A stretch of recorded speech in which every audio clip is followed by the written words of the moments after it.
သာသနာတော်နှစ်2554ခုနှစ်ကောဇာတက္ကရာ1382ခုနှစ်တကူရဲလဆန်း10ရက်2011ခုနှစ်ဖေဖော်ဝါရီလ13ရက်မန္တလေးတိုင်းဒေသကြီးမဟာအောင်မြေမြို့နယ်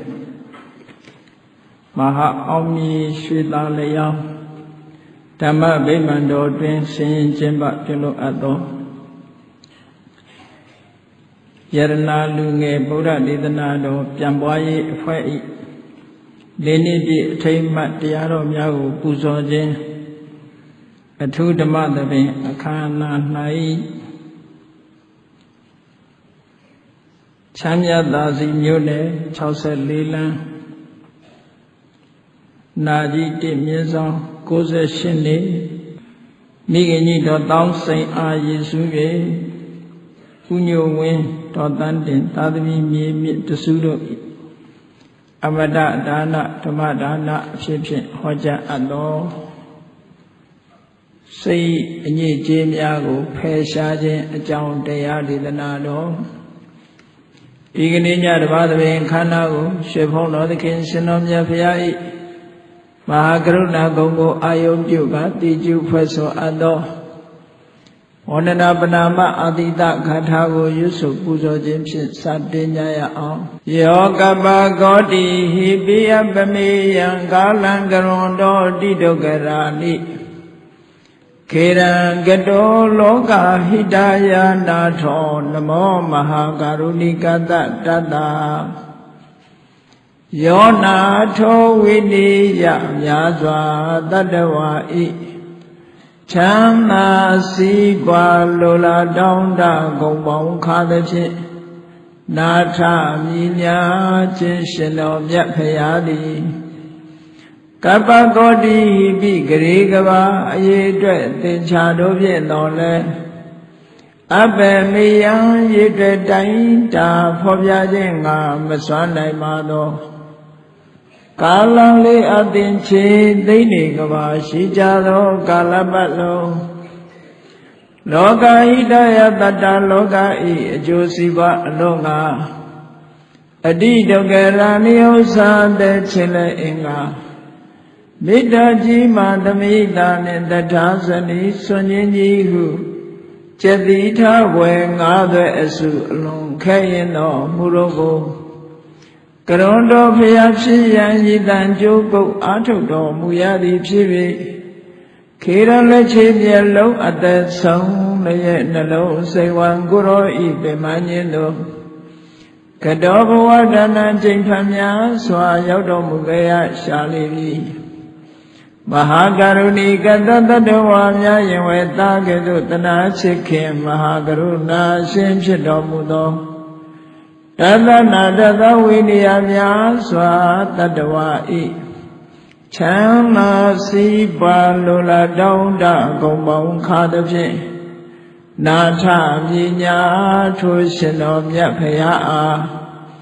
နမောယုတိပြောင်းပြောမှန်ကိုလျော်ဖြင့်ကရောယုကျိုးရှိခိုးခြင်းသည်အထုဘဝတုစင်စစ်မသွေဖြစ်ပါစေတည်း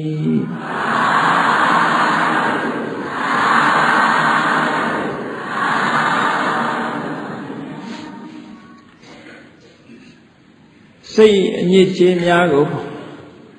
ဖယ်ရှားခြင်းဘုရားမြတ်စွာရဲ့အဆုံးအမဖြစ်တဲ့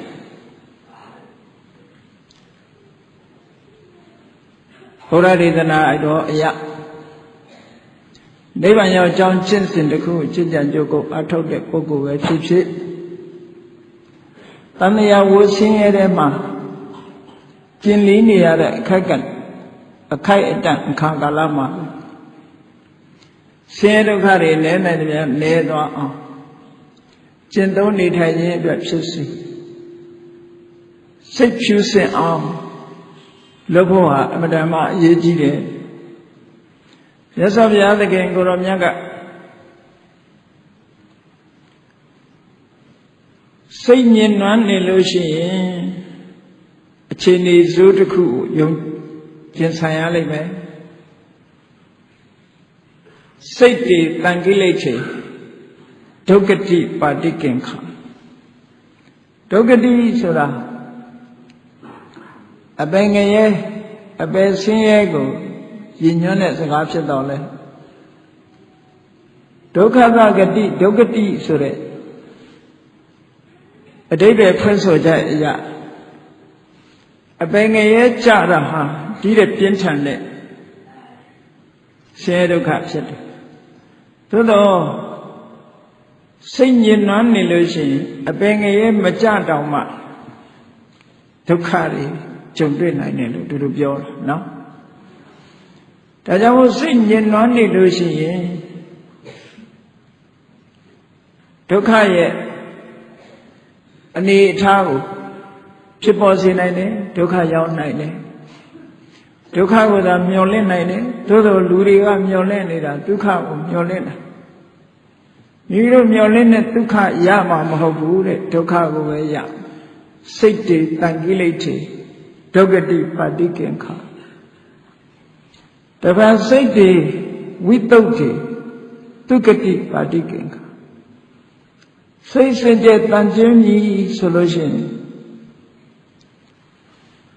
ဒုက္ခတိဘုံသို့မဟုတ်ဒုက္ခတဂတိ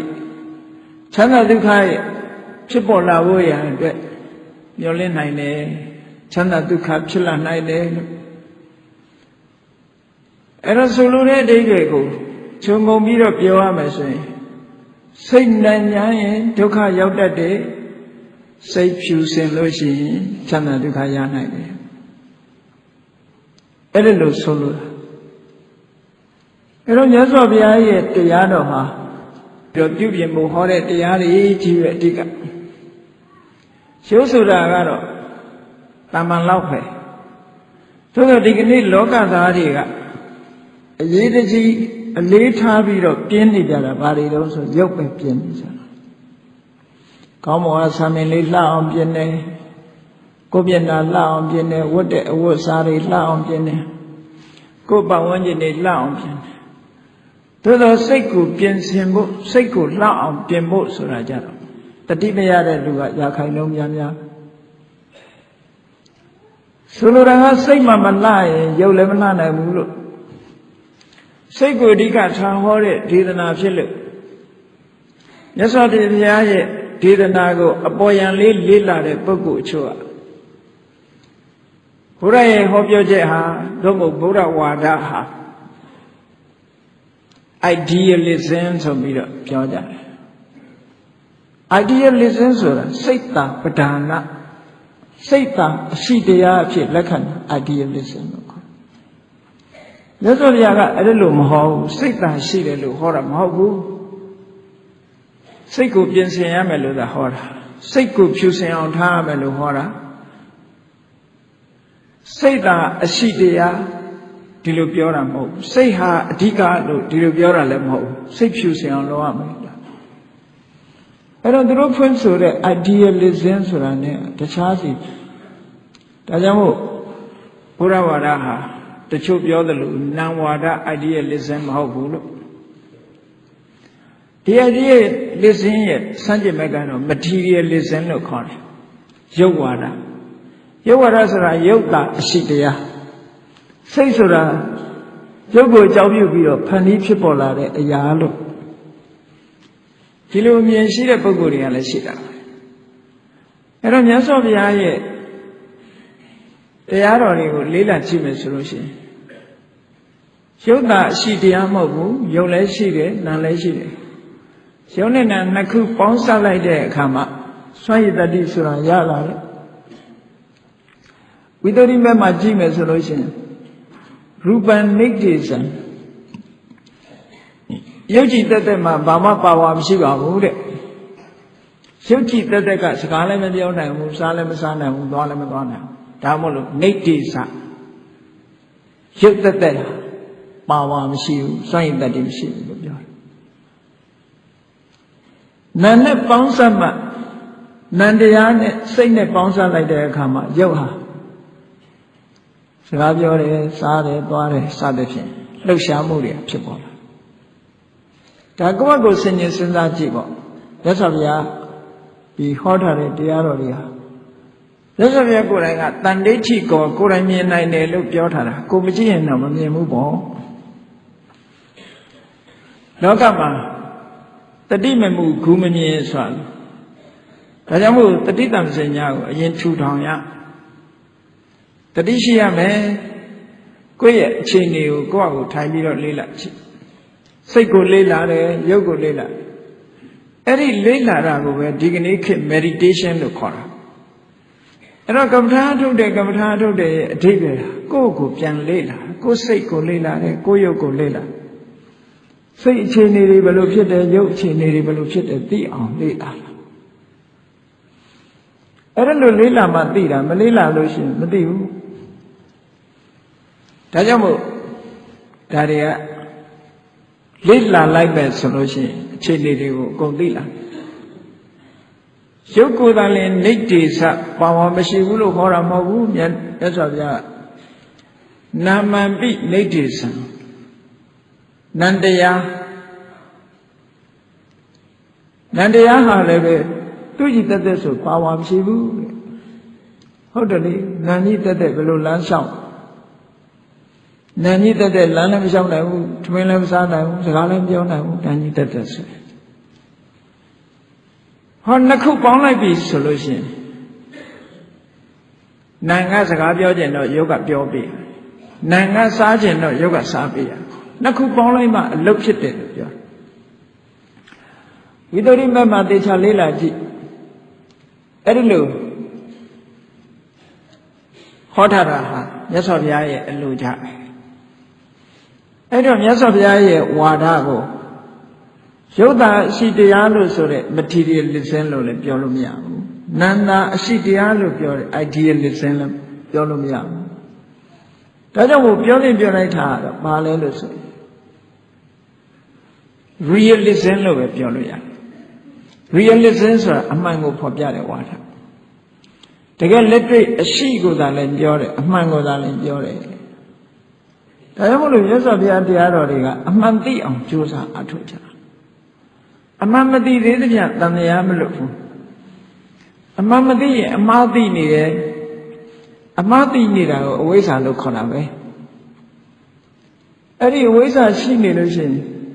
သင်္ခါရလို့ဆိုတဲ့ဘဝတစ်ခုကိုတိဆောက်ပြုပြင်နိုင်တဲ့ကံတရားတွေကိုလုပ်အဝိဇ္ဇာဆိုတဲ့ကိလေသာ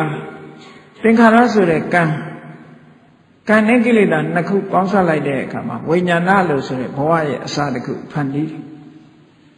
ဝိညာဏဆိုတာရေဝရအဖြစ်ပြောတဲ့စကား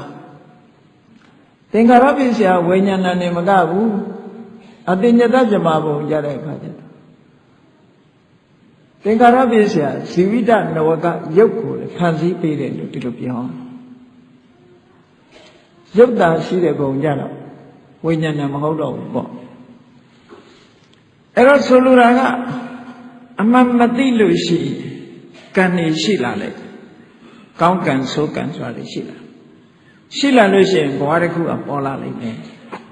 ဒါဟာအဓိကအချက်အဲ့တော့အမှန်သိအောင်လုပ်ရမယ်လို့ဆိုလို့ဒါဗုဒ္ဓဟောကြားတော်မူခဲ့တဲ့တရားလေအမှန်သိအောင်လုပ်ဖို့အတွက်ဘာအရေးကြီးတုံးလို့မေးမယ်ဆိုရင်စိတ်ဖြူစင်အောင်လုပ်ဖို့အရေးကြီးကဲဘုန်းကြီးတို့တွေစဉ်းကျင်စဉ်းစားကြည့်အမှန်သိဖို့ရာအတွက်စိတ်ဖြူစင်စေရမယ်ဆိုစိတ်ဟာဘာနဲ့ဥပမာတူလို့ဆိုကိုယ်အိမ်မှာအသုံးပြုနေတဲ့ရေချိုးကန်တွေတို့မျက်နှာသိခွက်ရှေ့တို့ချိတ်ထားတဲ့ဒီကနေ့ခေတ်မှာတော့ဗဓာနဲ့လှုပ်ထားတဲ့မှန်နဲ့ဗဓာနဲ့လှုပ်ထားတဲ့ချိเสียခြေမှန်ဆိုတာရှိတယ်ရှေးတုန်းခေတ်တုန်းကတော့ကြီးပြားကိုပြောင်းဝဲနေအောင်ပုတ်လိုက်တာကြေးမုံလို့ခေါ်တာဒါကြောင့်မလို့ကြေးပြားကိုဝဲနေအောင်ပုတ်ထားအဲ့ဒါကိုကြည့်ကြအဲ့တော့မှန်မြင်လေးဟာမုံဝါမရှိပဲနဲ့ကြည်ကြည်လင်လင်ဖြစ်လေရုပ်ပုံဟာပြီးပြင်းပြင်းဖြစ်လေ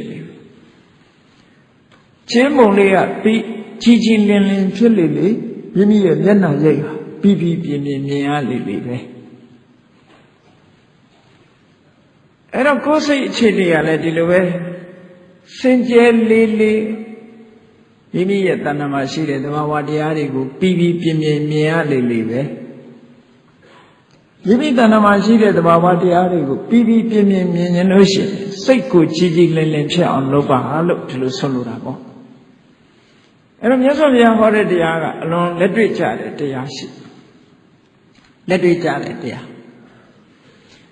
ဒါကြောင့်မို့မြတ်စွာဘုရားကဒီမဟာအတ္တပူရတုတ်တို့မြတ်စွာဘုရားလိကေလာတဲ့တုတ်တွေထဲမှာကျင့်စဉ်တစ်ခုနဲ့ပတ်သက်ပြီးတော့ယန္တိကိုဥတီဟောပေမဲ့လို့နိဗ္ဗာန်ရောက်အောင်ကျင့်ကျင်တဲ့ပုဂ္ဂိုလ်တိုင်းအစစ်စစ်ကျင့်သုံးကြအဲ့ဒါကိုတော့မေ့ထားလို့မဖြစ်ဘူးကုသိုလ်ကောင်းမှုလုပ်ပြီးဣရမေပုံညာနိဗ္ဗာန်တပစ္စယောဟောတုလို့ဆိုတာဟာဥတီချက်ရည်စူးချက်စိတ်ရဲ့ဥတီချက်ရည်စူးချက်ကလေးပဲပြောတာတကယ်လက်တွေ့လုပ်ရမယ့်ကိစ္စတွေရှိသေးတယ်တော့ကလူတွေဟာစိတ်ကူးနေုံနဲ့ဘာမှတော့ဖြစ်ဘူးစိတ်ကူးတဲ့နောက်မှာကြံရွယ်ချက်နဲ့လှုပ်ဆောင်ချက်ကြံရွယ်ချက်ရှိလာပြီဆိုရင်လှုပ်ဆောင်ချက်နောက်ကလိုက်ရမလိုက်ဘူးဆိုလို့ရှိရင်ကြံရွယ်ချက်ထားမြောက်မှာမဟုတ်ဘူးဒါလက်တွေ့အနေနဲ့အမတမထင်ရှားတယ်အဲ့မှာနိဗ္ဗာန်ကိုသွားချင်ပြီဆိုလို့ရှိရင်ဘာကိုပြင်ရမှာလဲဆိုကိုယ်စိတ်လေးကိုပြင်စိတ်လေးကိုတန်ရှင်းအောင်လုပ်ရစိတ်မှာညစ်ကြေးတွေရှိနေတယ်ခဏချေးဖို့မြင်ဟာမှုံဝါးဝါးဖြစ်နေလို့ရှိရင်ကိုယ်မျက်နှာရိပ်ဟာပြီးပြင်းပြင်းပေါ်မှာမဟုတ်ဘူးပြီးပြင်းပြင်းမမြင်ရလို့ရှိရင်မျက်နှာမှာဘာရှိတယ်ဆိုတာသိနိုင်မှာမဟုတ်ဘူးပေါ့ဒါကြောင့်မလို့စိတ်ကလေးကြည်လင်းလာပြီဆိုရင်အတိညာလေးကလည်းတောက်ပြောင်လာမှာပဲအတိညာနဲ့မြင်ရမှာကိုဒါကြောင့်မို့စိတ်ကြည်လင်အောင်ကြိုးစားတယ်စိတ်ကြည်လင်ဖို့ရအတွက်အခြေခံတွေလုပ်ဖို့လိုအပ်တယ်ဘာတွေလုပ်ရအဲ့ဒီအခြေခံတွေဆိုတာကိုမှတ်ထားဖို့လိုအပ်တယ်ပေါ့နံပါတ်1စိတ်ကြည်လင်ဖို့ကြိုးစားမယ်ဆိုလို့ရှိရင်ဟိရိဩတ္တပဆိုတဲ့တရားကိုရှင်းလို့တိဆောက်ကိုယ့်ရဲ့စိတ်ထဲနှလုံးထဲမှာဟိရိနဲ့ဩတ္တပဟိရိဆိုတာမဟုတ်တာလောက်ရမှာရှက်တယ်အဲ့ဒါပြောတာနော်ရှက်တယ်ဆိုတာလူတွေမှာလူကြတဲ့စကားပြောရမှာရှက်တာတို့ဘိုးသွားရှက်မှာဒါမျိုးတွေပြောတာမဟုတ်ဘူးမဟုတ်တာလောက်ရမှာရှက်တယ်မဟုတ်တာပြောရမှာရှက်တယ်အကုသိုလ်ဒုစရိုက်တွေနဲ့ပတ်သက်ပြီးတော့ကိုယ်တဏ္ဍာမှာဖြစ်လာမှာရှက်တယ်ယွန်းတယ်အကုသိုလ်မှန်တယ်မုန်းတီးတယ်ဟောအဲ့ဒါကိုဟိရိလို့ခေါ်တာနော်အကုသိုလ်ကိုရှက်ဖို့လို့မရှက်ဘူးဆိုလို့ရှိရင်လုံနေတဲ့ပုဂ္ဂိုလ်အကုသိုလ်လုပ်ပြီးဆိုလို့ရှိရင်ဒါမရှက်လို့လုပ်တာလို့ပဲပြောရမှာလူတွေကအဲ့ဒါကိုအဲ့ဒါလောက်ထိအောင်မသိကြတော့လူကြားထဲမှာဟိုဟာဒီဟာလုပ်ရင်အရှက်မရှိလိုက်တာနဲ့ပြောကြတယ်နော်တကယ်ကအရှက်မရှိဘူးဆိုတာကာဒုစရိုက်ဝစီဒုစရိုက်မနောဒုစရိုက်ကောသနာမှာဖြစ်ခွင့်ပေးထားရင်အရှက်မရှိဘူးလို့ပဲပြောမှာပဲအရှက်မရှိဘူးရဲ့အဓိပ္ပာယ်ကိုပြည့်ပြည့်ဝဝနားမလည်တဲ့အခါကျတော့အရာထဲမှာအရှက်မရှိဘူးဆိုတာမလုံးမချုံဝဋ္ဌာကိုအရှက်မရှိဘူးလို့ပြောခြင်းပြောမယ်လူကြားထဲမှာဟိုလမ်းပေါ်မှာထွက်ပြီးတော့ရံဖြစ်ရဲတာတို့အရာထဲမှာမြင်မကောင်းရှုမကောင်းဖြစ်အောင်ဆဲတာဆိုတာကြားမကောင်းရှုမကောင်းဖြစ်အောင်ဆဲတာဆိုတာအဲ့ဒါမျိုးကြတော့အရှက်မရှိဘူးလို့ပြောကြတာအရှက်မရှိဘူးရဲ့အဓိပ္ပာယ်ကကိုယ်တဏ္ဍာမှာအကုသိုလ်တွေဖြစ်ခံနေတဲ့ပုဂ္ဂိုလ်တိုင်းဟာအရှက်မရှိဘူးလို့ပဲပြောအောင်ဘာကိုမရှက်တာတော့ဆိုအကုသိုလ်မရှက်တာလေအခုကလူတော့ရှက်ချင်ရှက်မှာပေါ့အကုသိုလ်မရှက်တာအဲ့တော့လူရှက်တာကတစ်မျိုးအကုသိုလ်ရှက်တာကတစ်မျိုးအဲ့ဒီနှစ်ခုကွဲကွဲပြားပြားသိဖို့လိုတယ်အကုသိုလ်ကိုရှက်ဖို့လိုတယ်အကုသိုလ်ကိုရှက်တာကိုဆက်ဆုပ်တာကိုဟိရိလို့ခေါ်တယ်ဥတ္တပဆိုတာကြတော့အကုသိုလ်နဲ့ပတ်သက်ပြီးတော့လန့်နဲ့ကြောက်တယ်လန့်နဲ့ကြောက်တယ်ဆိုတာအကုသိုလ် မိမိတဏ္ဍာမှာဖြစ်လာမှာကြောက်တယ်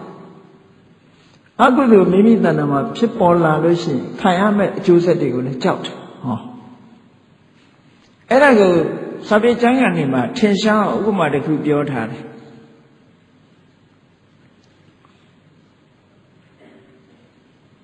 တန်တုံးကြီးတုံးဆိုပါစို့တစ်ဖက်ကမိဖုတ်ထားလို့ရဲနေတယ်ဟိုတစ်ဖက်ကမစင်အညစ်အကြေးတွေလူးနေတယ်မစင်ညစ်ကြေးတွေလူးတဲ့ဘက်ကိုလည်းမကင်ဘူးဘာဖြစ်လို့လဲယွန်လို့မိထိထားလို့မိပူနေလို့ရဲနေတဲ့ဘက်ကိုလည်းမကင်ရဲဘူးဘာလို့ပူမှကြောက်လို့လောင်မှကြောက်လို့အမကင်နာချင်းတော့တူတူပဲပေါ့အကုသိုလ်နဲ့ပတ်သက်ပြီးတော့ယွန်လို့မလုပ်ထားရဲ့ကြောက်လို့မလုပ်ထားရဲ့မလုပ်ထားခြင်းတူတူပဲပေါ့ဟုတ်ကဲ့လားရေချက်ကယွန်လို့မလုပ်ထားတာတစ်ခုကြောက်လို့မလုပ်ထားတာတစ်ခုအဲ့ဒီနှစ်ခုကိုမိမိရဲ့နှလုံးသားထဲမှာရှုပ်တည်ဆောက်ရမယ်တဲ့လောကမှာရှိတဲ့ကိုချင်းသီလတွေဟာဟိရိဝတ္တပမရှိဘဲနဲ့ကိုချင်းသီလတွေဟာမပြည့်စုံနိုင်ဒါကြောင့်မို့လို့သီလတွေရဲ့အနိကဆုံးအကြောင်းတရားဆိုတာဟိရိဝတ္တပပဋ္ဌာနာနဲ့ဟိရိဝတ္တပဟာသီလရဲ့အနိကအကြောင်းတရားလို့ဆိုလို့အကုသိုလ်လုံးဝမရှက်တော့ဘူးအကုသိုလ်ကိုမကြောက်တော့ဘူးဆိုလို့ရှိရင်ဘယ်လိုမှသီလမလုံဘူးအဲ့ပုဂ္ဂိုလ်ဟာနော်သီလမလုံဘူးဟိရိဝတ္တပဖြစ်လာပြီဆိုလို့ရှိရင်သီလလုံလာတယ်သီလရှိလာတဲ့သီလဟာလည်းခိုင်မြဲလာဒါကြောင့်မလို့ရှေးဥစွာကိုယ်တဏ္ဍမှာအခြေခံအားဖြင့်စိတ်ကိုဖြူစင်ဖို့ရအတွက်ဟိရိဝတ္တပကိုအရင်တိဆောက်ပါလို့ပြောတာအဲ့ဒါဟိရိဝတ္တပမှာအရင်မတိဆောက်ဖဲနဲ့တရားတွေတော့အထုတ်အထုတ်အောင်မဟုတ်အထုတ်ရပါတယ်ကောင်းတယ်အခြေခံမပါဘဲနဲ့သွားလုပ်လာလို့ရှိရင်ပြန်လာတဲ့အခါမှာအရက်ထဲမှာဒုံရင်မဖြစ်နေတတ်တယ်ဒုံရင်ဖြစ်ရုံမကဘူးဘာလေးပါလာတော့ဆိုမာနလေးပါလာတယ်ငါတရားထုတ်သူတော့မထုတ်ဘူးဆိုအထင်လေးတစ်ခုပါလာပြီတော့အဲ့ဒါအကုသိုလ်ထပ်ပိုးလာတာလို့ပဲခေါ်စိတ်ဟာစင်ကြဲလာတာမဟုတ်မာနကထပ်တွယ်ကပ်လာအဲ့ဒါမစင်စားသင့်ဘူးပေါ့နော်အဲ့မာနတရားဆိုတာဟာအတုကန္တနာပရဝံပနာလို့ဆိုတဲ့ဟာအမှန်တမ်းမကောင်းတဲ့သဘောထားလို့ဒီလိုကိုတော့အထင်ကြီးတယ်ချီးမွမ်းတယ်သူများကိုတော့ထင်သေးတယ်ကဲအရှုပ်ချတယ်ဆိုတဲ့ဟာသူတော်ကောင်းတွေဆက်ဆုပ်တဲ့အမှုအကျင့်တစ်ခုပဲဒါကြောင့်မို့အဲ့ဒါမျိုးကိုယ်တဏ္ဍာမှာမဖြစ်စေရဘူးကိုယ်တဏ္ဍာမှာအဲ့ဒါမျိုးမဖြစ်စေရဘူးကိုတရားပဲကိုနှလုံးသွင်းလို့ဟောနံပါတ်1ဟိရိဝတ္တပရှုပ်တယ်တိဆောက်ပါတဲ့နံပါတ်2ကဘာလုပ်ရမှာလဲဆိုအဲ့ဒါတိဆောက်ထားလို့ရှင်ကိုနဲ့ပြုလုပ်ရမယ်အကျင့်တွေစင်ကြယ်အောင်လုပ်ဒါဘာပြောတာတော့ဆိုကာယကံနေစင်ကြယ်ရမယ်လို့ပြောတာကာယကံကဘယ်လိုစင်ကြယ်တာတော့ဆိုရင်သူများတဲ့တတ်ချင်းမှရှောင်တယ်ရှောင်ရုံနဲ့မကဘူးတတ္တဝါတွေပေါ်မှာတနာတယ်ဆိုကာယကံစင်ကြယ်တယ်လို့ခေါ်တယ်သူများဥစ္စာခိုးခြင်းမှရှောင်ခြင်းတယ်မတရားတဲ့နည်းနဲ့ယူခြင်းမှရှောင်ခြင်းတယ်ရှောင်ခြင်းဟုတ်တယ်မကဘူးသူများပစ္စည်းဆိုလို့ရှိရင်လုံးဝမလိုချင်ပေးတာကဏ္ဍမှတပါသူများပစ္စည်းကိုကဲအောင်လုပ်တယ်ဟောကာယကံမှုစင်ကြယ်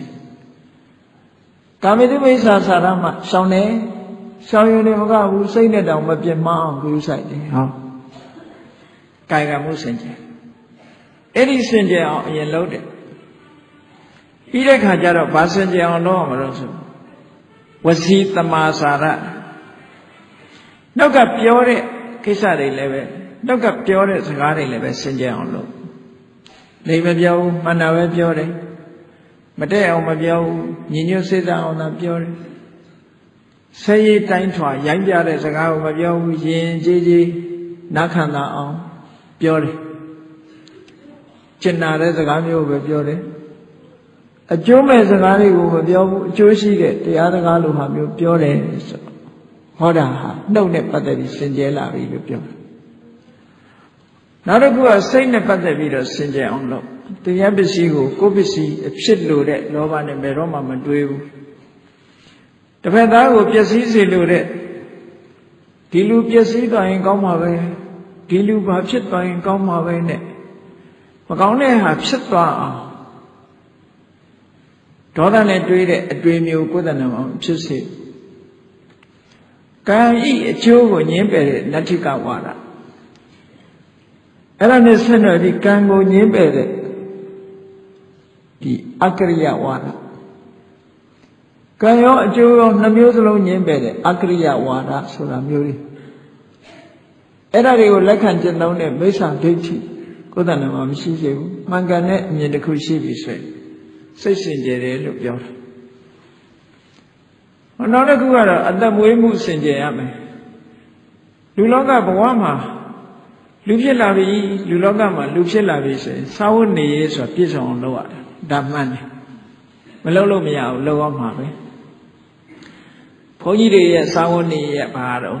သွတ်သင်္ကန်းကြောင်းစေစာဝတ်နေလူတွေရဲ့စာဝတ်နေရဲ့ဘာတော့ဆိုစားစရာရဲ့ဝတ်စရာရဲ့နေစရာရဲ့မကြမ်းမာရဲ့စေဝါဒါပဲလေဘုန်းကြီးဖြစ်ဖြစ်လူဖြစ်ဖြစ်ပစ္စည်းလေးပါပဲသို့တော့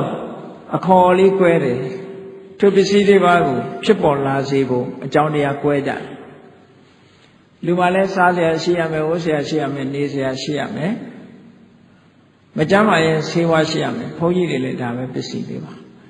အဲ့ဒါရဖို့ရအတွက်မတရားတဲ့နီလန်းနဲ့လှုပ်တဲ့လူမတရားတဲ့နီလန်းနဲ့အသုံးပြုပြီးတော့ရှာတဲ့ဘုန်းကြီးဒါမိစ္ဆာအာစီဝါလို့ခေါ်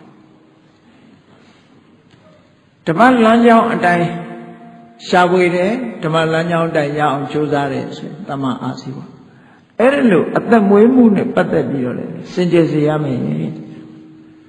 ဒါစိတ်ဖြူစင်အောင်လုပ်ပြီဆိုလို့ရှိရင်ဒီအချက်တွေဟာအရေးကြီးတယ်လို့ဒီလိုပြောတယ်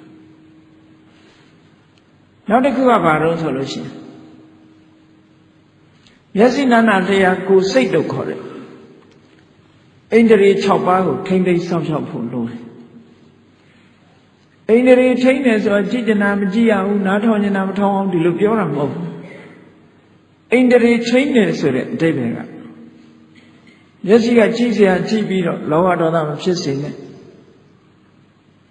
တော့ကလူတွေကမထိမ့်ဘူးဆိုရင်မျက်စိကနှစ်သက်เสียမြင်ရင်လောဘဖြစ်လိုက်တယ်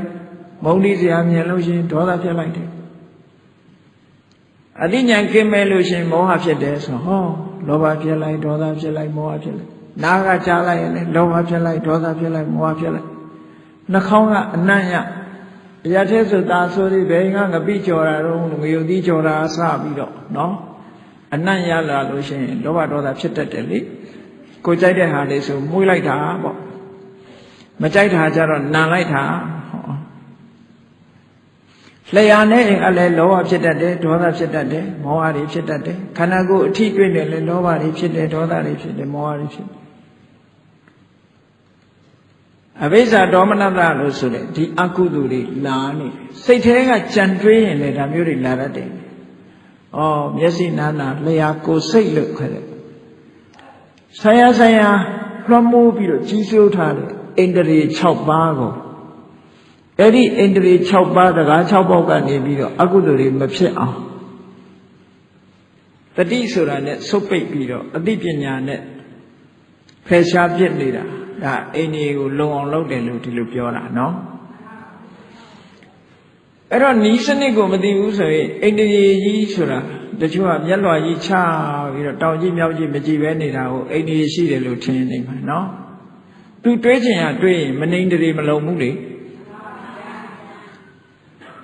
အကုသိုလ်တွေကဥမာမျက်စိကတော့မဝင်ဘူးမှိတ်ထားလို့မျက်စိမှုန်ရင်လည်းဝင်ရင်မှဝင်မှာပါနော်နားကမကြားလို့နားကဝင်ရင်မှဝင်မှာပေါ့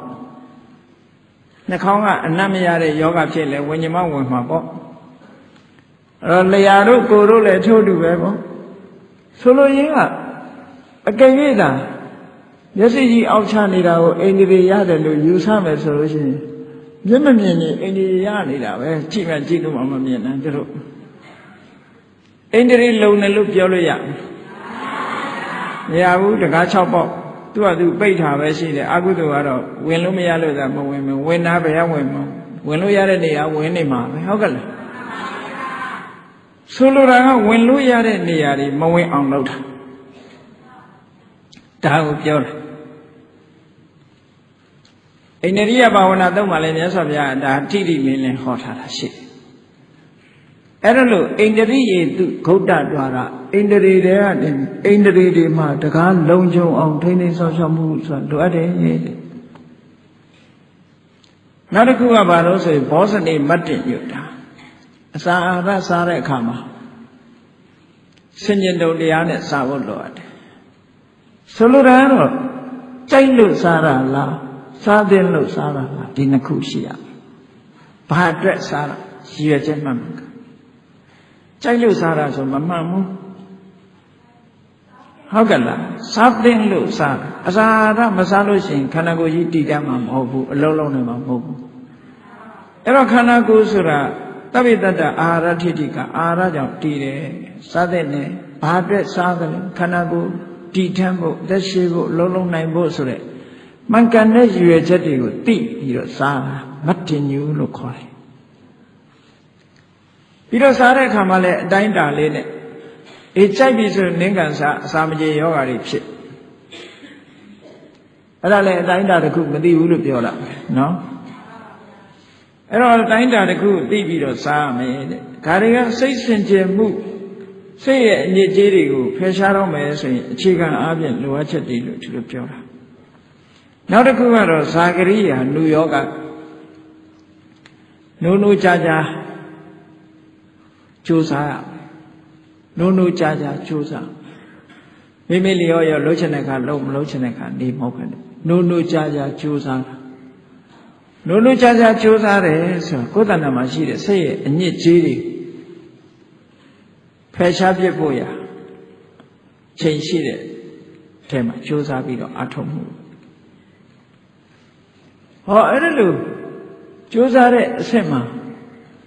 ဘာတွေလုပ်ရမလဲစိတ်ရဲ့အညစ်အကြေးတွေကဘာတွေအဖြစ်များသလဲဆိုတဲ့နေရာမှာဒီနေရာမှာစိတ်အညစ်အကြေးတွေကိုဖယ်ရှားရမယ်ဆိုတဲ့နေရာမှာကိလေသာတွေမှန်သမျှသို့မဟုတ်အကုသိုလ်မှန်သမျှတွေအညစ်အကြေးတွေကြီးပဲတို့ကဒီကနေ့ပြောချင်တဲ့အညစ်အကြေးကအမှန်တမ်းအရေးကြီးတဲ့အညစ်အကြေး၅မျိုးပေါ့အဲ့ဒါကိုစာပေကျမ်းကမှာနိဝရဏလို့ခေါ်တယ်နိဝရဏတရား၅ပါးလို့ခေါ်တယ်အဲ့ဒီအညစ်အကြေးကအမှန်တမ်းအရေးပါတယ်ဘာကြောင့်အရေးပါတာတော့ဆိုစိတ်ကိုပူပန်ဆင်းရဲစေတတ်ပြီးတော့ပညာဉာဏ်တွေကိုအပြော့သွားစေအကုသိုလ်ဆိုရင်တော့ပညာကိုအပြော့စေတာပဲအသိဉာဏ်တွေကိုမှုံဝါးသွားစေနိုင်တယ်အားပြော့တယ်ဆိုအသိဉာဏ်မှုံဝါးသွားစေမှုံဝါးသွားတဲ့အသိဉာဏ်နဲ့ဘယ်လိုမှန်မှန်ကန်ကန်မြင်နိုင်မလဲမမြင်နိုင်ဘူးတဘာဝမမြင်နိုင်အဲ့ဒါကြောင့်လို့အသိဉာဏ်ကိုမှုံဝါးအားပြော့သွားစေနိုင်တဲ့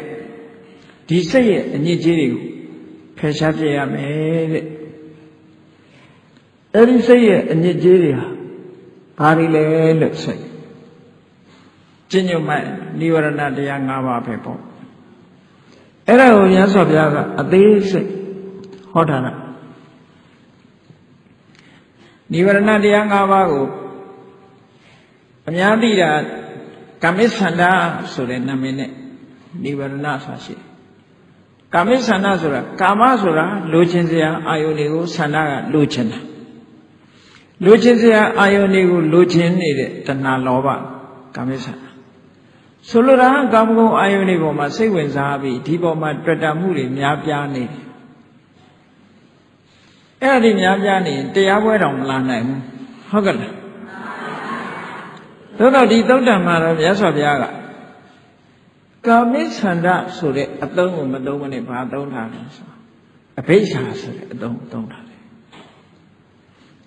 အဘိဓါဆိုတဲ့အသုံးနဲ့ဟောထားတယ်အဘိဓံလောကေပဟယလောကဆိုတာလောကပေါ်မှာဖြစ်ပေါ်တတ်တဲ့အဘိဓါကိုဖယ်ရှားရမယ်တဲ့ဒါအညစ်အကြေးတစ်ခုကိုသုတ်တယ်ဒါဖြင့်လောကဆိုတာဘာကိုပြောတာတုံးဆိုဥပါဒာနဲ့ခန္ဓာ၅ပါးကိုပြောတာတဏှာဒိဋ္ဌိတွေကဆွဲလန်းနေတဲ့ခန္ဓာ၅ပါး တဏှာဒိဋ္ဌိတွေဆွဲလန်းပြီးတော့တဏှာဒိဋ္ဌိတွေဖြစ်ပေါ်နေတဲ့ခန္ဓာ၅ပါးဖြစ်ပေါ်နိုင်တဲ့ခန္ဓာ၅ပါးဥပါဒာနဲ့ခန္ဓာ၅ပါးလို့ခေါ်တယ်တဏှာဆိုတဲ့ငါဟာဆိုတဲ့အတွေးတွေဖြစ်ပေါ်စေတတ်တဲ့ခန္ဓာငါဟာလို့မှားရင်းတဲ့အယူအဆတွေကိုဖြစ်ပေါ်စေတတ်တဲ့ခန္ဓာတဏှာဒိဋ္ဌိတွေနဲ့ဆွဲလန်းပြီးတော့တိမ့်ပိုက်ထားတဲ့ခန္ဓာမျိုးဥပါဒနဲ့ခန္ဓာလို့ခေါ်တယ်ဒါအဓိကကတော့ကိုယ်ခန္ဓာပဲနော်ဥပါဒနဲ့ခန္ဓာဆိုတာကိုယ်ခန္ဓာအာယုန်အနေနဲ့တိမ့်ပိုက်တာကိုပြောတာမဟုတ်ဘူးအာယုန်အနေနဲ့ကြတော့ကိုယ်ခန္ဓာတွေမဟုတ်ဘူးသူများခန္ဓာကိုတွေ့တာလည်းဖြစ်တာပဲလေနောက်ဆုံးမှတွေ့တာမှုကယန္တာပုဂ္ဂိုလ်ရဲ့ခန္ဓာတောင်သွားတွေ့တာရှိသေးတယ်လေကြားဦးကြမှာပေါ့သောရိယတထေသားတို့အမတန်ချောမောတတ်ပဲလှပတဲ့ရှင်ကိစ္ဆာယနာငါရဲ့ဇနီးတွေဖြစ်ရင်ကောင်းမှာပဲလို့သွားတွေးသေးတာပဲဒါယဟန္တာရဲ့ခန္ဓာကိုယ်ကိုသွားပြီးတော့တွေ့တာတဲ့သဘောပဲပေါ့အမတန်ချောမောလှပတဲ့ဥပ္ပလဝဏခြေဒီကိုသူ့ရဲ့ဒီမောင်နှမဝမ်းကွဲတော်တဲ့ပုဂ္ဂိုလ်ကအမြဲတမ်းတွေ့တာစိတ်နဲ့အခွင့်အရေးချောင်းနေတာဟောထေရီမကယဟန္တာမကြီးပဲလေအဲ့တော့ယဟန္တာမကြီးရဲ့ခန္ဓာကိုယ်ကိုလည်းပဲပုရုဇဉ်ရဲ့တဏှာဒိဋ္ဌိကတွေ့တာပဲအဲ့ဒါလို့အာယုန်နဲ့တွေ့တာကိုဆိုလိုတာမဟုတ်ဘူးတဲ့ဘုန်းကြီးတို့ကိုယ်ခန္ဓာကိုယ်ကြတော့တဏှာအမြင်နဲ့လဲငါဟာလို့မြင်တယ်ဒိဋ္ဌိအမြင်နဲ့လဲငါရဲ့အတ္တလို့မြင်တယ်အဲ့ဒီအမြင်တွေနဲ့တွဲပိုက်သိမ့်ပိုက်ထားတဲ့မှတ်ယူထားတဲ့ခန္ဓာကိုယ်ဥပါဒနဲ့ခန္ဓာလို့ဒီလိုဆိုအာယုန်အဖြစ်မဟုတ်ဘူးသူတို့ကဒီမှာ remain ဖြစ်နေ line လေးတင်နဲ့အနုတ္တယဓာတ်အနေနဲ့ကိန်းနေတာပြောတာဒီခန္ဓာမှာအဲ့ဒါတွေကိန်းနေကိုယ်ခန္ဓာကိုယ်မှာလူတွေကြည့်နေဣတ္တမမဒါငါဟာပဲနော်ဣတ္တမမဆိုတဲ့အတွေ့လေးနဲ့နေတာလေဧသောမိအတ္တငါရဲ့အတ္တပဲဟောဒီလိုတွဲနေတဲ့အဲ့ဒီတွေ့တာမှုတွေရဲ့ပေါက်ဖွားရာခန္ဓာကိုဥပါဒနဲ့ခန္ဓာလို့ဒီနေရာမှာဆိုအာယုံပြုတာကတော့ဘုရားရဲ့ရုပ်ကိုလည်းပဲဘုရားဆိုတာအမတ္တမမြတ်စွာဘုရားရဲ့ရူပကာယတော်ကအမတ္တမကြီးညိုစရာကောင်းတာပဲရုပ်ကိုကြီးညိုလို့ရှိရင်ရှင်ဝက်ကလိတို့ကြည့်ပါလားဘုရားရဲ့ရုပ်အစင်းကိုဖူးနေရလို့ရှိရင်သူ့စိတ်ထဲမှာမခွဲနိုင်မခွာရဲ့ချောလိုက်တာလှလိုက်တာဆိုပြီးတော့ဘုရားကိုကြည့်နေရရင်ကျင့်တတ်နေတာအဲ့ဒါလိုကျင့်တတ်နေလို့မြတ်စွာဘုရားကိဉ္တိဝက်ကလိဣမိနာပုတိကာယနာဒိဋ္ဌိနာဒီခန္ဓာကိုယ်အကောင်ပေါက်ကြီးကြည့်နေလို့မင်းဘာအကျိုးရှိမှလဲယောဓမ္မံပတ္တိသောမံပတ္တိဓမ္မမြင်မှငါမြင်မှာပေါ့ဒီလိုမြတ်စွာဘုရားကမှန်ကန်တဲ့လမ်းကြောင်းကိုဖြောင့်ပေးတာအဲ့တော့ဘုရားရဲ့ရုပ်အစင်းပေါ်မှာလဲလူတွေကတွေ့တာမှုဆိုဖြစ်တာပဲပေါ့အဲ့တော့ယန္တာရဲ့ခန္ဓာကိုယ်တွေကအာယုံအပြင်တော့ဖြစ်နိုင်တယ်သို့တော့အဲ့ဒီယန္တာရဲ့ခန္ဓာကိုယ်မှာဘုရားရဲ့တဏ္ဍမှာဒီတဏှာတွေဥပါဒဏ်တွေယန္တာပုဂ္ဂိုလ်ရဲ့တဏ္ဍမှာတဏှာတွေဥပါဒဏ်တွေမရှိတော့တဏှာဥပါဒဏ်လွတ်နေတဲ့ခန္ဓာကိုယ်လို့ဒီလိုပြောလို့ရတာပေါ့အဲ့ပေါ်မှာဒီမိန်ဖြစ်နေတာမဟုတ်ဘူးလို့အဲ့တော့ဒီမှာအဘိဓမ္မာလောကေပါဟယလောကဆိုတာဥပါဒနဲ့ခန္ဓာဘယ်ခန္ဓာမှာကိုယ်တွဲနေလဲကြည့်လေ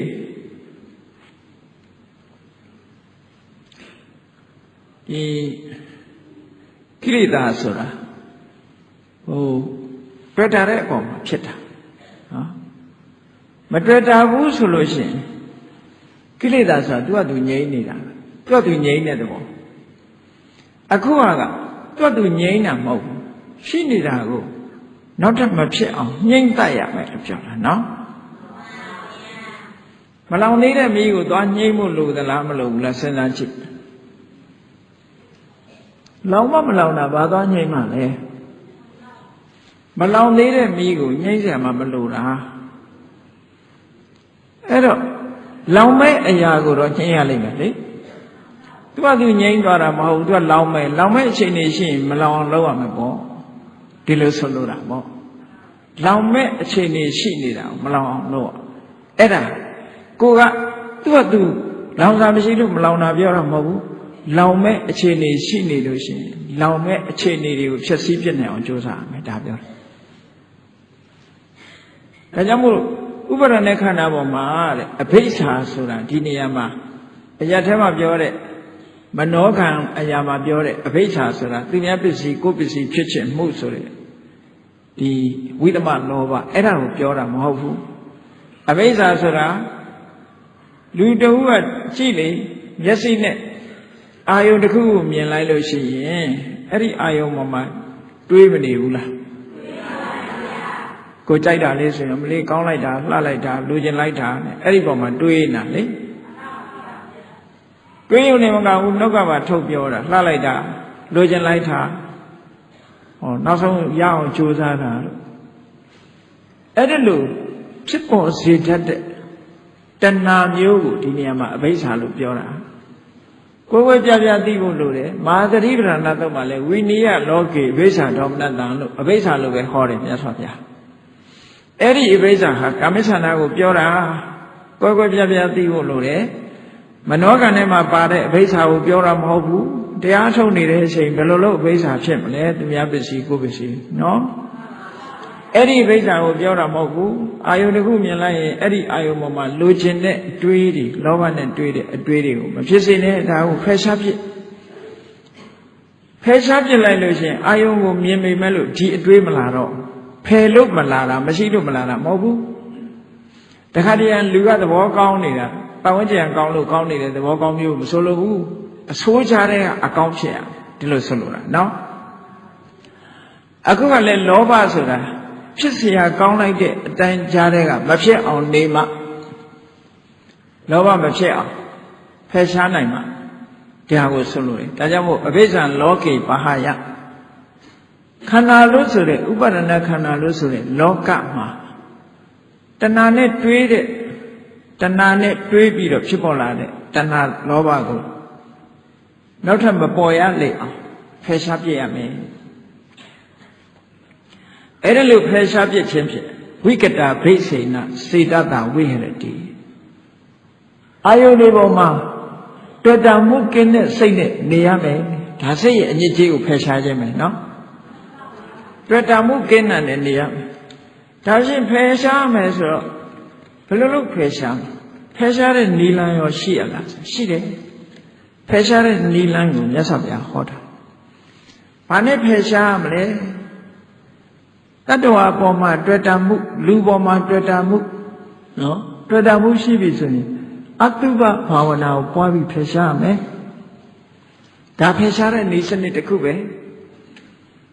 ကာမိသန္ဓဆိုတဲ့និဝရဏကိုဖယ်ရှားခြင်းလို့ရှိရင်ဟုတ်လားအဲ့ဒီလောဘမဖြစ်အောင်ဆန့်ကျင်မဲ့အာယုန်တစ်ခုကိုယူရလှတယ်လို့ထင်ပြီးတော့ကိုယ်စိတ်ကလောဘဖြစ်ရင်မလှတာကိုရွေးပြီးတော့ရှာတွေးရမယ်လို့ဆိုလိုတယ်လှတာကိုလှတယ်လို့တွေးနေလို့ရှိရင်ဒါတွေကလာတော့မှာပေါ့နော်ရှိပါလားဓမ္မပဒမှာဟောထားတာရှိတယ်လေအတုပနုပတ္တိဝိဟရန္တာဣန္ဒရိယေတုအတံဝုတ္တဆိုတော့တုပနုပတ္တိဝိဟရန္တာဣန္ဒရိယေတုအတံဝုတ္တလှတယ်လို့ရှုနေမယ်ဣန္ဒြေကိုထိမ့်သိမ်းဆောက်ရှောက်မှုမဖြစ်ဘူးဆိုလို့ရှိရင်အဲ့ဒီပုဂ္ဂိုလ်ဟာဒီကာမိသန္ဓဆိုတဲ့လောဘတွေလွှမ်းမိုးသွားမှာပဲအဲ့ဒါကြောင့်မလို့မလွှမ်းမိုးရအောင်အတုဝနုပတ္တိဝိဟရန္တာဣန္ဒြိယေတုသုတံဝုတ္တဣန္ဒြေထိမ့်သိမ်းဆောက်ရှောက်ပြီးမလှပဘူးဆိုတာကိုမြင်အောင်ကြည့်ရမယ်လို့ဒီလိုပြောတာဒီပမာတွေကအတုပဆိုလို့ရှိရင်တော့ဟိုအနိစ္စရောက်တဲ့လူပဲအောင်းမေ့တေဓမ္မအတုပလို့ထင်တာနော်အခုကမသိခင်ကအတုပကိုသိမြင်အောင်လုပ်ဖို့လိုတာပေါ့မသိခင်ကအတုပဆိုဟုတ်တယ်လေမနဲ့မိုးလင်းလာလို့ရှိရင်ဘာအရင်လောက်ရမသိပဲထားကြည့်လို့ရှိရင်ကိုယ့်ကိုယ်တော်သတိမှမဟုတ်ဘူးနော်အဲ့ဒါလို့ဒါကြောင့်မို့လို့ကိုယ်တဏ္ဍမှာအညစ်အကြေးတွေအမတန်ထွက်ပြီးတော့မတက်တဲ့တာတွေကိုဆင်ခြင်စဉ်းစားပေးရမယ်ဒါတစ်ခု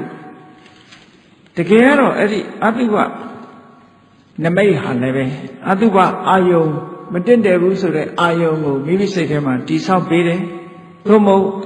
အတုပဘာဝနာကိုကြိုးစားအထုတ်တယ်အိန္ဒြေတွေကိုထိမ့်သိမ်းဆောက်ရှောက်တယ်အစာအာဟာရနဲ့ပတ်သက်ပြီးအတိုင်းအတာတစ်ခုကိုသိတယ်ဒီအဘိဇ္ဇာဆိုတဲ့ကာမိစ္ဆန္ဒလောဘတွေမပေါ်လာအောင်ဟောပြောပြသပေးမဲ့ကလျာဏမိတ်တဆိုတာရှိတဲ့နဲ့နောက်ပြီးတော့အဲ့ဒီကာမဂုဏ်အာယုန်တွေကခင်းရခင်းကြောင်းသိလျော်တဲ့တရားစကားကိုနာယူမှတ်သားဖို့ဆိုတာလေလိုအပ်တယ်အထက်ကရာမှာကျတော့အဲ့ဒါလို6မျိုးပြဒါကာမိစ္ဆန္ဒပယ်ဖို့ရတရား6မျိုးကြိုးစားမယ်နံပါတ်1ကအတုပနမိတ်ကိုမှတ်ယူအောင်နံပါတ်2ကအတုပဘာဝနာကိုပွားရမယ်နံပါတ်3ကအိန္ဒြေကိုထိမ့်သိမ့်ဆော့ရှော့နံပါတ်4ကဘောဇဉ်နဲ့ပတ်သက်အစာအာဟာရနဲ့ပတ်သက်ပြီးတိုက်တာကိုသိရမယ်နံပါတ်5က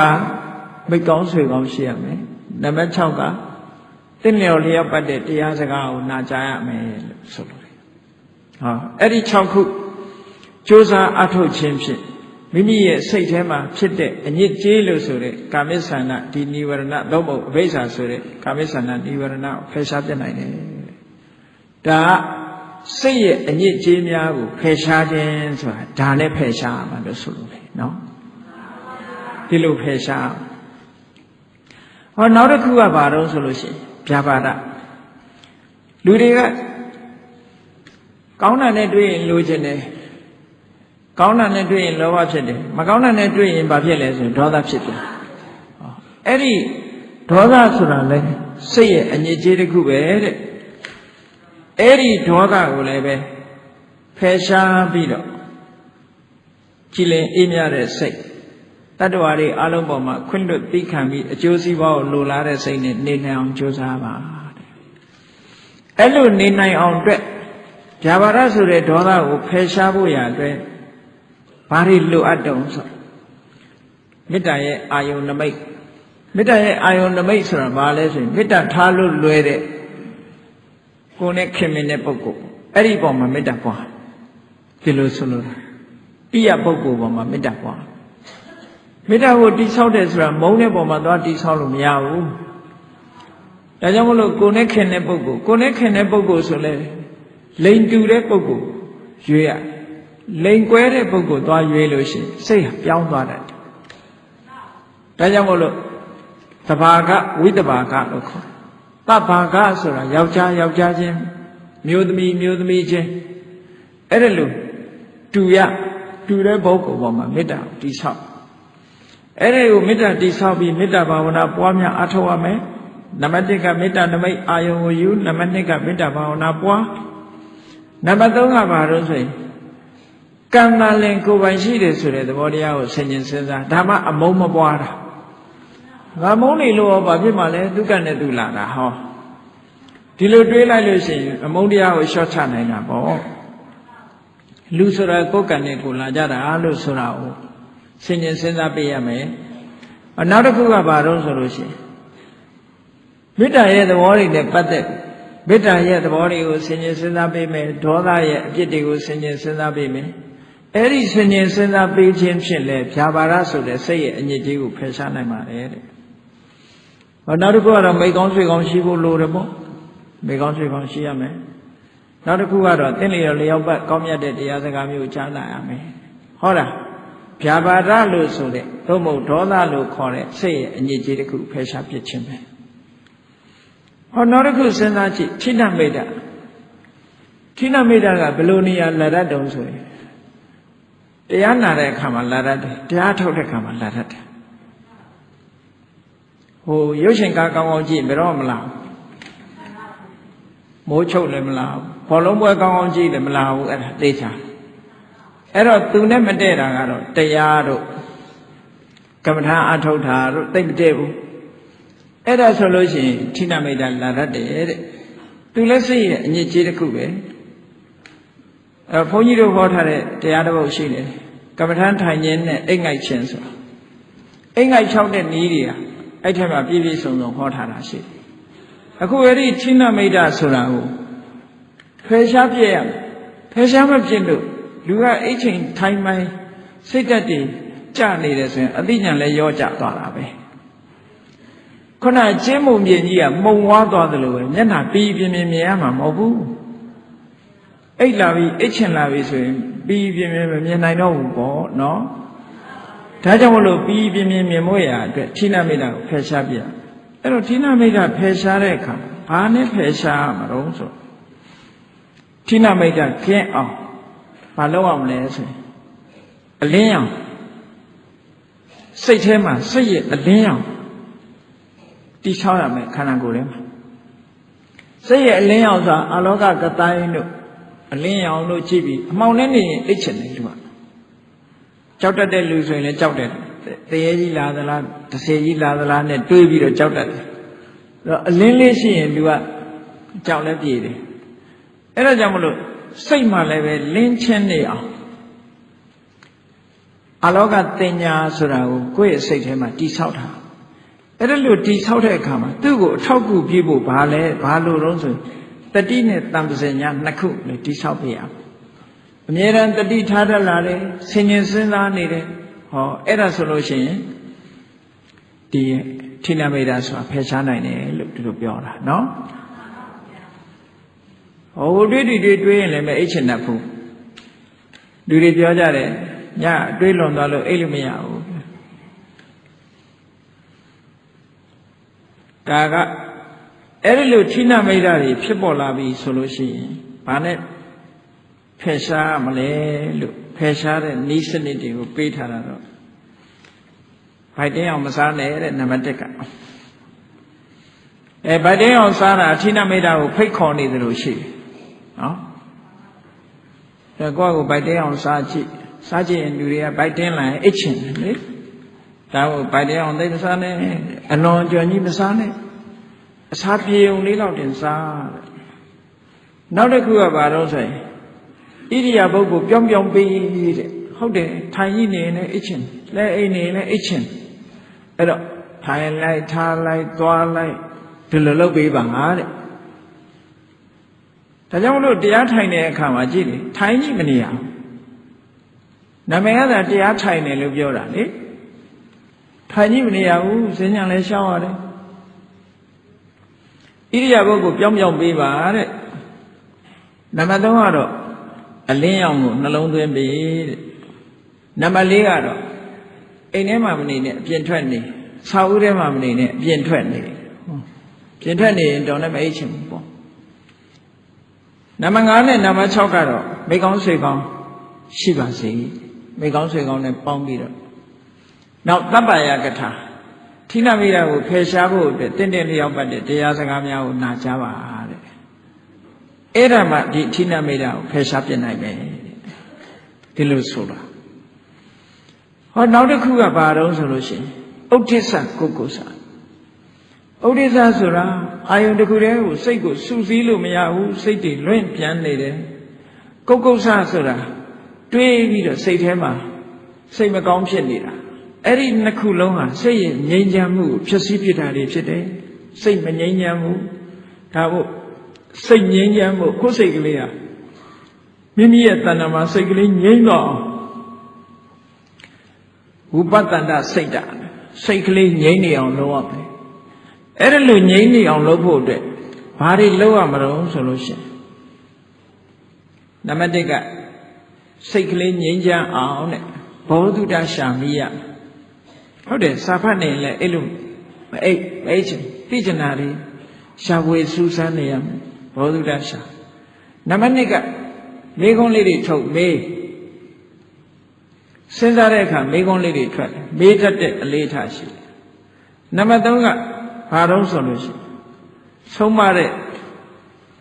အချက်လက်တွေလူတွေဆိုစည်းမျဉ်းစည်းကမ်းနဲ့ပတ်သက်တာတွေကျွမ်းကျင်လိမ္မာအောင်လုပ်ရမယ်နံပါတ်4ကဘာတော့ဆိုရင်ကိုယ့်တဲ့အသက်အရွယ်ကြီးပြီးလေးစားလောက်တဲ့ပုဂ္ဂိုလ်တွေစိတ်ကရအဖိုးကြီးတွေဆိုတာစကားပြောခြင်းတော့အဲ့ဒီသူပြောတာနားထောင်နော်အသက်အရွယ်ကြီးလာလို့ရှိရင်စကားပြောပဲလိုက်ရှာတယ်လေပြောဘုဒ္ဓတာတွေပြောမကုန်ဆုံးမကုန်ဟုတ်လားအဲ့လိုပုဂ္ဂိုလ်တွေကိုစိတ်ကလို့ရှိရင်တော့အဲ့ဒါစိတ်ကလေးငြိမ်းချမ်းမှုတွေသူ့ဆရာဘုဒ္ဓတာတွေရလာနိုင်တယ်ဒါဒီလိုဆိုထားတယ်နောက်ပြီးတော့ကလျာဏမိတ်တာရှိရမယ် တင်းတင်းလျောက်ပတ်တဲ့တရားစကားနာရမယ်လို့ဒီလိုဆိုဟောနောက်ဆုံးစိတ်ရဲ့အညစ်အကြေးတစ်ခုကဘာလို့ဆိုဝိသိကိစ္စဝိသိကိစ္စဆိုတာဘာကိုပြောတာတော့ကုသိုလ်တရားနဲ့ပတ်သက်လာပြီးတော့ဒုလောတွေးတာကုသိုလ်နဲ့ပတ်သက်လာတဲ့အခါမှာတန်တရားတွေဖြစ်တာမျိုးကြီးအဲ့ဒါကြောင့်မလို့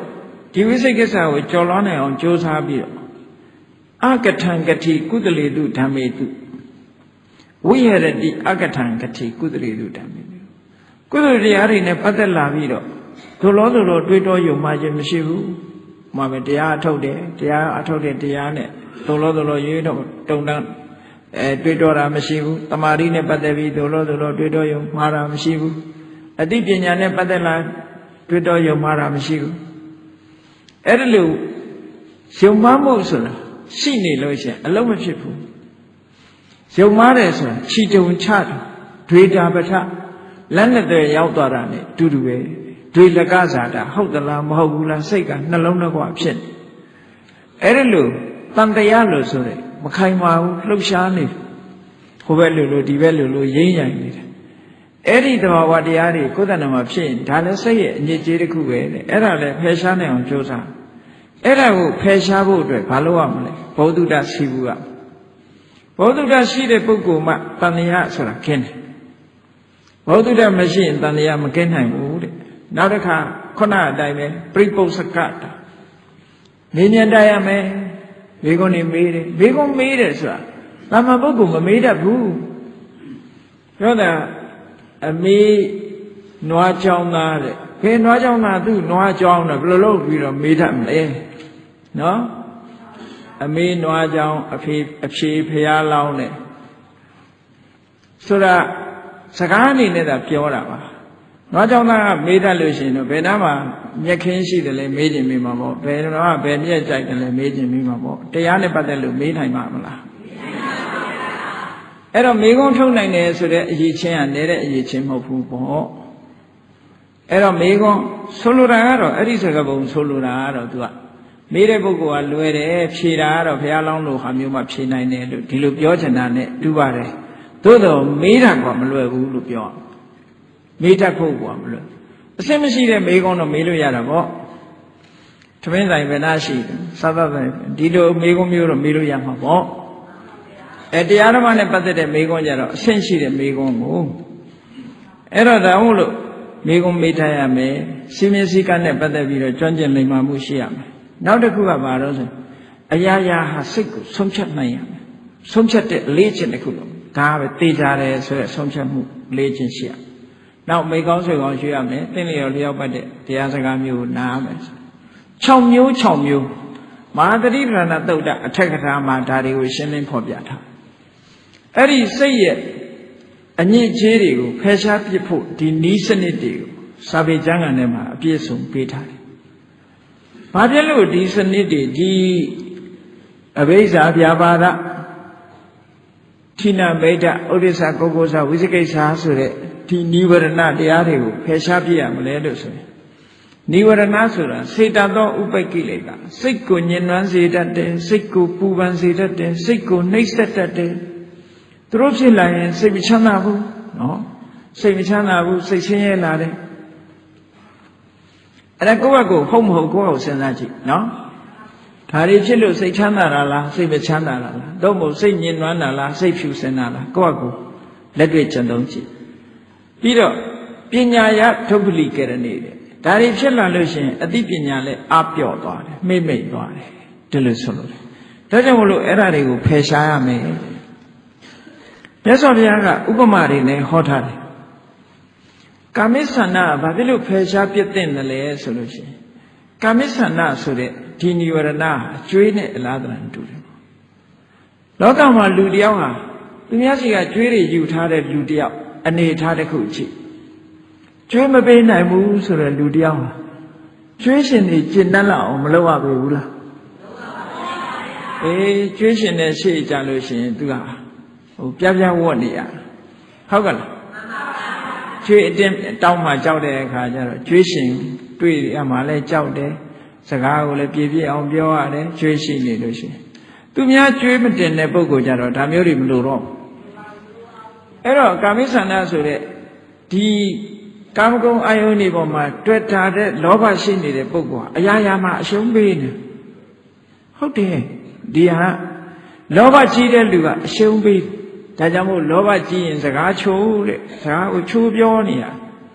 မချိုးခြင်းမဲနဲ့လည်းချိုးနေရလောဘကြီးတော့စကားချိုး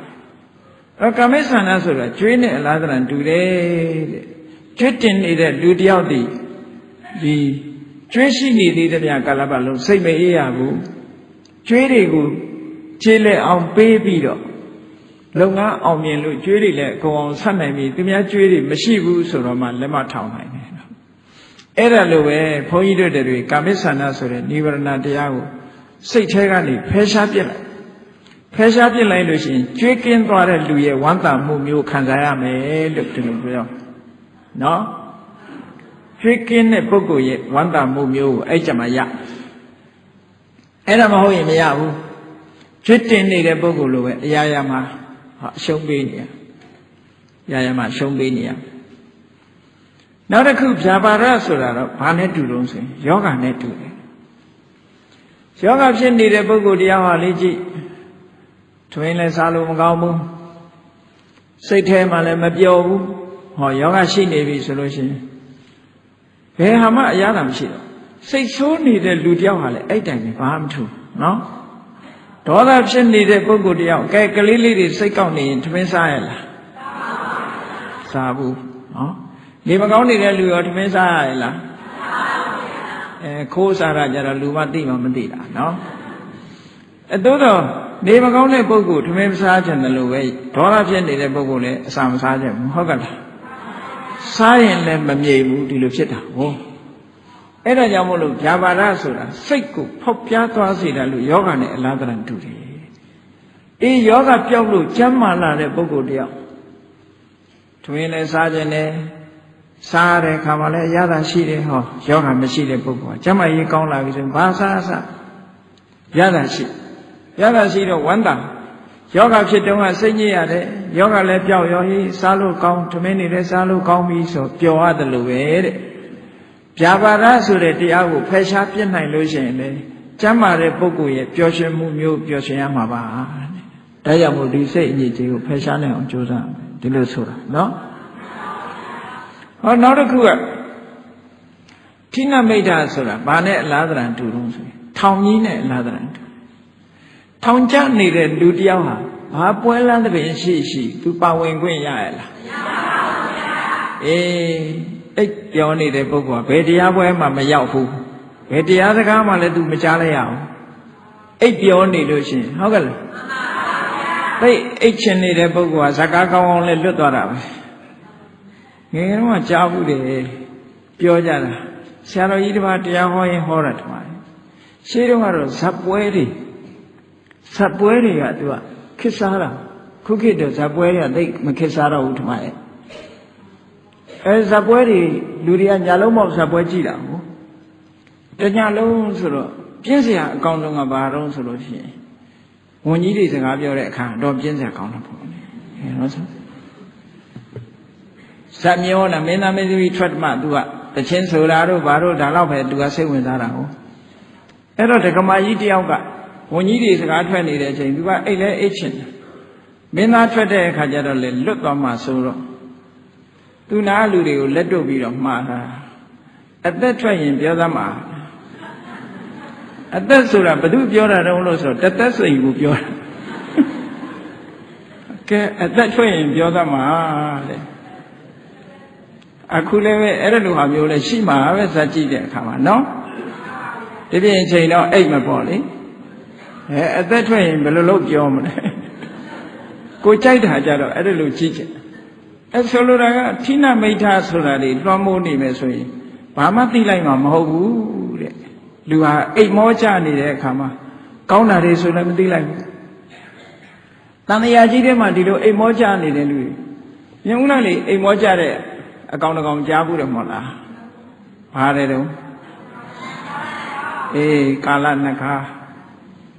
ဂါဘုရားတဆူပွင့်သွားလိုက်သူကအိပ်ပျော်သွားလိုက်ဘုရားတဆူပွင့်လိုက်ရွှေခွက်မျောတဲ့အခါမှာရွှေခွက်ချင်းတိုက်ရင်နိုးတဲ့နော် အဲ့ဒါလို့အိမ်မောချနေတဲ့ပုဂ္ဂိုလ်တယောက်ဟာသစ္စာလေးပါးတရားဘယ်လိုလုပ်နာခွင့်ရမှာလဲအဲ့တော့ထောင်ကျနာနဲ့မတူဘူးလား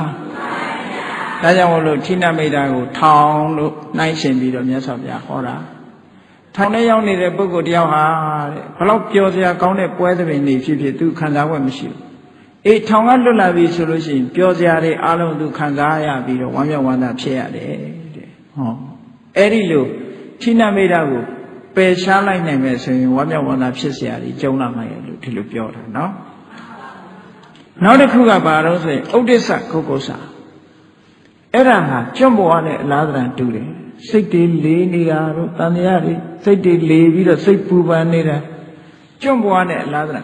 ကျွတ်ဘဝဆိုတာဘာမှမလွတ်လပ်ဘူးအရှင်သခင်တွေခိုင်းတာပဲလောက်ရသူ့ဘသူမပိုင်ဘူးကိုယ်ကိုမပိုင်ဘူးမပိုင်တဲ့ဘဝမှာဆိုရင်ဘာမှခံစားနိုင်권မရှိဘူးပေါ့သူ့မှာခံစား권မရှိဘူးအဲ့ဒီလိုပဲဥဒိစ္စကုက္ကုစတွေလွှမ်းမိုးထားတဲ့ပုဂ္ဂိုလ်တယောက်ဟာ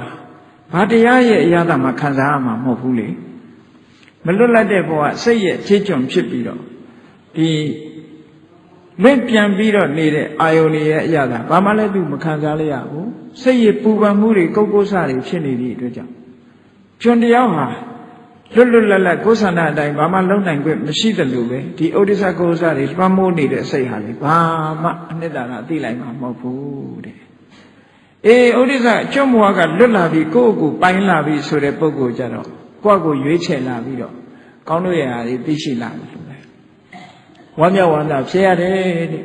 ဥဒိစ္စကုက္ကုစတို့ဖယ်ရှားပြစ်လိုက်ရင်လည်းအဲ့ဒါလိုဝမ်းမြောက်ဝမ်းသာဖြစ်ရမယ်ပေါ့နောက်တစ်ခုကဝိသိကိစ္စဘာလဲလို့ဆိုရင်ကန္တရခရီးကြီးနဲ့အလားတူတူတယ်ကန္တရခရီးကြီးကိုရှေးတုန်းကသွားတဲ့အခါမှာဒီတိုင်းလက်ကြီးသွားတာမဟုတ်ဘူးရွှေတို့ငွေတို့ကြီးတွေနဲ့သွားတာရွှေတို့ငွေတို့ကြီးတွေနဲ့သွားတော့ဒီကန္တရခရီးကြီးဆိုတာအမြဲတမ်းအန္တရာယ်များတယ်လူဆိုးတွေတခိုးတွေဓမြတွေရှိနေအဲ့ထဲသွားရတယ်ဆိုတာအမြဲတမ်းအန္တရာယ်ကြီးတာကိုယ်ထဲမှာပါလာတဲ့ယရနာတွေကိုအလုခံမှကြောက်တယ်အလုခံမှကြောက်တော့အဲ့ဒီပုဂ္ဂိုလ်ရဲ့စိတ်ကိုစဉ်းစားကြည့်အမြဲတမ်းတန်တရားနဲ့ဘယ်နှများတွေ့မလို့ဘယ်နှများတွေ့မလို့ဒီလိုမဖြစ်ပေဘူးလားအေးကုသိုလ်ကောင်းမှုလှုပ်တိုင်းကုသိုလ်တွေနဲ့ပတ်သက်လာလို့ရှိရင်လည်းဝိသိကိစ္စရှိနေတဲ့ပုဂ္ဂိုလ်ကအဲ့လိုပဲတန်တရားတွေနဲ့သွားနေဟောငြိမ်းချမ်းတဲ့နယ်မြေခုခေတ်လို့ဆိုဖြူရောင်နယ်မြေပေါ့နော်အဲဖြူရောင်နယ်မြေရောက်ရင်ဘာမှကြောက်စရာမလိုဘူးဆိုတဲ့ပုဂ္ဂိုလ်ကြတော့စိတ်အေးချမ်းလက်ချမ်းမသွားနိုင်ဘူးလားအေးဝိသိကိစ္စဖယ်ရှားပြစ်လိုက်လို့ရှိရင်ကုသိုလ်ကောင်းမှုတွေမှာစိတ်ဟာအေးချမ်းသွားတယ်ပေါ့ဝိသိကိစ္စရှိနေရင်စိတ်ကမအေးချမ်းဘူးတန်တရားတွေလွှမ်းမိုးနေတယ်ဒါကြောင့်မို့လို့ဝိသိကိစ္စကိုပစ္စည်းဥစ္စာတွေနဲ့ကန္တရခရီးစိုးကြီးကိုသွားနေရတာနဲ့အလားတူတယ်လို့မြတ်စွာဘုရားဒီလိုဟောတာအဲ့တော့စိတ်ရဲ့အညစ်အကြေးတွေဟာကျွေးနဲ့တူတဲ့ကာမဆန္ဒယောဂနဲ့တူတဲ့ဗျာပါဒထောင်နဲ့တူတဲ့ဌိနမိတ်္တကျွတ်ဘဝနဲ့တူတဲ့ဥဒိစ္စကုက္ကုစကန္တရခရီးကြီးကိုသွားရတာနဲ့အလားတူတဲ့ဝိသိကိစ္စအဲ့ဒီစိတ်ရဲ့အညစ်အကြေးတွေကိုဖယ်ရှားနိုင်အောင်ကြိုးစားအထောက်ကြရမှာဖြစ်တယ်အဲ့ဒါတွေကိုမဖယ်ရှားဘဲနဲ့နိဗ္ဗာန်ကိုရတဲ့ပုဂ္ဂိုလ်လောကတရားမှမရှိဘူးနော်ဘယ်ပုဂ္ဂိုလ်ပဲဖြစ်ဖြစ်ဒီလမ်းနဲ့သွားတာကြီးအကုန်ဒါဖြင့်ဗျာဝိတခါခုနှစ်နှစ်သမီးလေးတွေဘုရားတရားဟောတာရဟန္တာဗံဖြစ်သွားတယ်ဆိုတာရောဒါတွေမဖယ်ရှားဘဲနဲ့ဖြစ်သွားတာလားဘယ်ဟုတ်မှဒါတွေဖယ်ရှားသွားတာဒါတွေမဖယ်ရှားဘဲနဲ့သစ္စာလေးပါမမြင်နိုင်ဘူးနိဗ္ဗာန်ဆိုတာလည်းမမြင်နိုင်ဘူးဟုတ်ကဲ့လားသစ္စာလေးပါဆိုတဲ့အထဲမှာနိဗ္ဗာန်ပါတယ်လေနိဗ္ဗာန်ပါတယ်နိဗ္ဗာန်ကိုမြင်မို့ရသစ္စာလေးပါမြင်မှာအဲ့ဒါကြောင့်မို့လို့ဒါတွေကိုမဖယ်ရှားနိုင်ပဲနဲ့ကြီးကြီးလင်းလင်းပြီးပြီးပြင်းပြင်းမြင်ဖို့ဆိုတာလုံးဝမဖြစ်နိုင်ဘူးတဲ့ဒါကြောင့်မို့လို့စိတ်ရဲ့အညစ်အကြေးတွေကိုဖယ်ရှားရမှာဖြစ်တယ်စိတ်ရဲ့အညစ်အကြေးများကိုဖယ်ရှားခြင်းနိဝရဏတရားတွေကိုဥတည်ပြီးတော့ဟောကြားတဲ့စိတ်ရဲ့အညစ်အကြေးများကိုဖယ်ရှားခြင်းဆိုတဲ့ဒီတရားကိုနာပြီးတဲ့အခါမှာဘုရားမြတ်စွာဟောကြားတော်မူခဲ့တဲ့အတိုင်းတို့ရဲ့တဏ္ဍာမှာဒီစိတ်ရဲ့အညစ်အကြေးတွေရှိနေသလားရှိနေလို့ရှိရင်တို့တွေဖယ်ရှားဖို့ကြိုးစားရမှာဖြစ်တယ်ဖယ်ရှားတဲ့နည်းစနစ်တွေကိုမှတ်သားပြီးတော့လုံးဝမဖယ်နိုင်လို့ရှိရင်လည်းအပြော့တော့ တဖြည်းဖြည်းချင်းပါတော့အောင်ဒီအညစ်အကြေးတွေတို့ဖယ်ရှားမှာလို့ကိုယ်စီသဘောကျပြီးတော့စိတ်ရဲ့အညစ်အကြေးများကိုဖယ်ရှားနိုင်အောင်ကျင့်ကြံကြိုးကုပ်အားထုတ်တော်မူနိုင်ကြပါစေကုန်သတည်း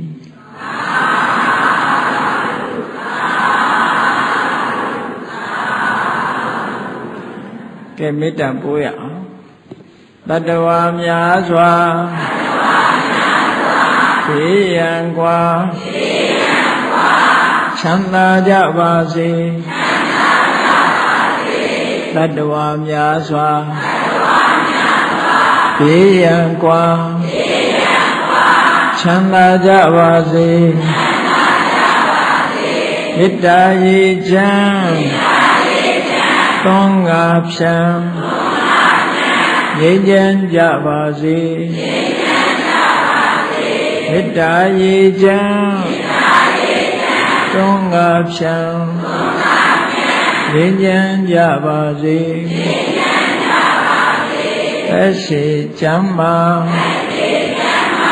စိတ်ချမ်းသာတို့ရဆန္ဒပြည့်ပါစေသက်ရှိချမ်းသာ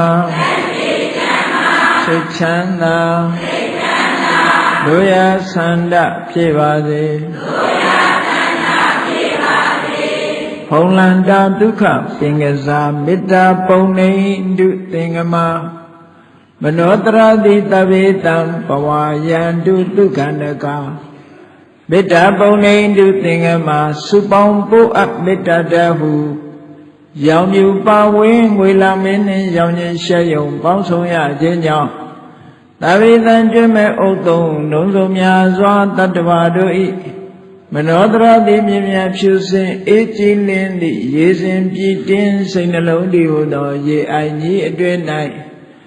ဒုက္ခပင်ကစားစင်ထာဝရအေးမြကြည်သာတာယာပွင့်လန်းချမ်းသာဒုက္ခတည်ဟူသောကုမုဒ္ဒရာဇာဗန်တို့သည်